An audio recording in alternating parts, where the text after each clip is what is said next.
nay trời đẹp lắm đây, sao không cùng anh dạo quanh Sài Gòn. Vì vụ trên xe qua khắp nẻo đường, ngắm phố phường ta luôn mến thương. Sài Gòn của mình bao nhiêu quán xá, là có bấy nhiêu món ngon thật ngon, là có biết bao nhiêu lựa chọn, là nỗi đắn đo hôm nay ăn gì. Sài Gòn dịu dàng gom bao nỗi nhớ, đi đến nơi đâu cũng mong về mau. Thương lắm quan quen đôi ta vẫn hẹn, yêu lắm những con đường ta từng qua. Sài Gòn quá xa thương yêu, anh đã thương thật nhiều, anh yêu biết bao nhiêu, anh vẫn thương thật nhiều. Ôi yêu biết bao nhiêu.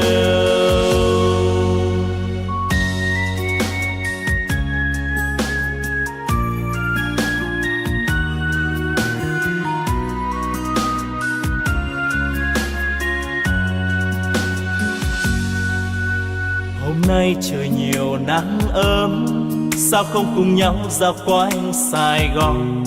Bon bon trên xe qua muôn nẻo đường, ngắm phố phường ta luôn mến thương. Sài Gòn nhộn nhịp bao nhiêu quán xá, thì có bấy nhiêu món ngon thật ngon, thì có biết bao nhiêu lựa chọn, cùng những đắn đo hôm nay ăn gì.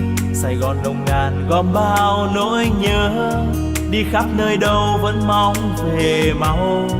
Thương lắm quan quen đôi ta hò hẹn, yêu lắm những con đường ta đã qua.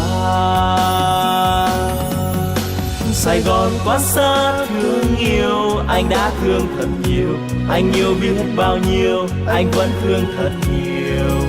Ôi yêu biết bao nhiêu, anh đã thương thật nhiều, anh yêu biết bao nhiêu, anh vẫn thương thật nhiều. Ôi yêu biết bao nhiêu, anh vẫn thương thật nhiều. Ôi yêu